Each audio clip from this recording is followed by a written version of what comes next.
માળિયાહાટીના તાલુકાના ગામ ખંભાળિયા વિસ્તારમાં 70 થી 80% વાવણી પૂર્ણ થઈ ગઈ છે। સૌરાષ્ટ્રમાં લોકો વાયક પરંપરા અને ધાર્મિક દ્રષ્ટિએ વાવણી માટે સૌથી શુભ મુહૂર્ત કરી ખેડૂતો વાવણી પહેલા તેમના પોતાના ખેત ઓજારો અને બળદનું પૂજન કરી ખેતી કાર્યનો મંગળ પ્રારંભ કરે છે। વરસાદનું પ્રથમ પાણી જમીનની અંદર કૃષિ પાકોને સારા વર્તારા તરીકે આશીર્વાદ સમાન ગણાય છે। હવે ખેડૂતો સારી વાવણી લાયક વરસાદની રાહ જોઈ રહ્યા છે, તો સોનામાં સુગંધ મળી જાય।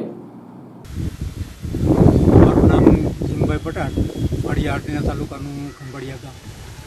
અમારા ગામની અંદર ઓરવાણ કરીને એટલે કે કોયડા પાઈને ખેડૂતોએ 50 થી 60% જેટલું મગફળીનું વાવેતર કરી દીધેલું છે અને હવે તમામ જગતના તાત એટલે કે ખેડૂતો ઉપરવાળા ઉપર નજર માંડીને બેઠા છે કે જો વરસાદ વરસી જાય અઠવાડિયાની અંદર તો બાકીની જે જમીન પડતર પડેલી છે એમાં પણ વાવેતર થઈ જાય અને